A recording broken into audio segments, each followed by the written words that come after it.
quel est cet entourloupe dont j'ai discuté la dernière fois sur ma vidéo sur le CRS et les pays qui étaient non CRS? Bon, allez, je vais vous la donner.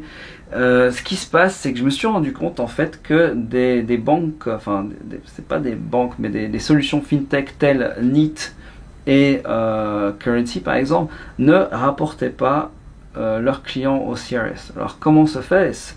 Eh bien parce qu'en fait elles n'ont pas des licences bancaires, elles ont des licences qu'on appelle MSO, qui sont des Money Service Operator. Et en fait Neat, si je me souviens bien, ils n'ont même pas la MSO, ils travaillent avec quelqu'un d'autre. D'accord? Donc sous ces licences-là, en fait, ils doivent être compliant avec tout ce qui se passe au niveau anti-money laundry, donc la lutte contre le blanchiment d'argent et le financement du terrorisme.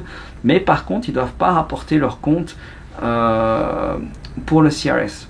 Et c'est ça qui est assez intéressant en fait. Et moi en fait je pensais au début que ok, eux ne devaient pas faire le rapport, mais en fait les banques avec lesquelles elles travaillaient, genre DBS, ICBC, donc Zenith ou Currency, moi je pensais que ces banques-là allaient faire le rapport. Mais en fait ils ne le font pas. Parce qu'ils considèrent que leur client c'est Currency par exemple, c'est pas le client de Currency. D'accord? Et parce qu'ils travaillent avec des segregated accounts, donc des comptes séparés, si vous voulez, ségrégés, je sais pas comment on dit ça en français en fait. Mais donc voilà. Et moi je pensais que voilà, le rapport allait être fait par ces banques, mais c'est pas le cas.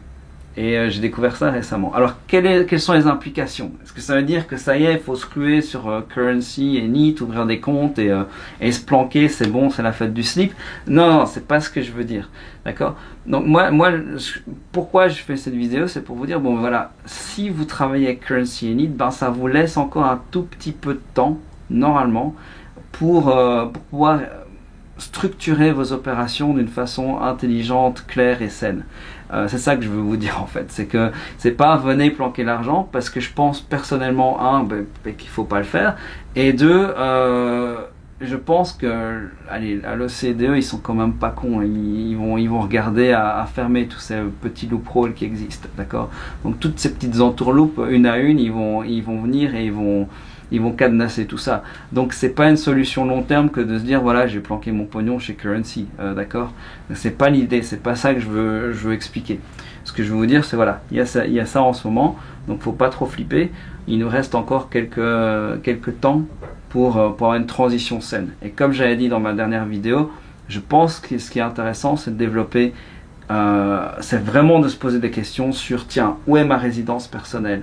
Est-ce que c'est une bonne résidence personnelle au niveau fiscal et aussi au niveau choix de vie, quoi? Parce qu'il ne faut pas aller se taper dans un trou parce qu'on ne paie pas de taxes, d'accord?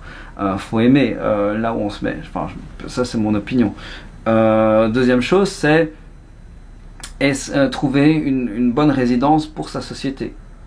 Établir un établissement permanent peut-être. Si on n'en a pas, regarder où se trouve la gestion et le contrôle et faire en sorte que fiscalement on s'en sort, et aussi au niveau des opérations qu'on s'en sort, d'accord? Parce qu'il n'y a pas que la fiscalité non plus, il y a aussi le coût de la vie, le coût du travail, le coût des gens qu'on peut employer si on en a besoin, le coût des loyers, etc. Donc tout ça est à factorer en fait. Donc voilà, moi je pense que voilà, c'est ça, c'est l'opportunité qui nous est donnée, c'est de se dire voilà, on gagne un petit peu de temps. D'accord? C'est pas, voilà, on va faire de l'évasion fiscale, on va planquer du pognon dans ces comptes-là, d'accord?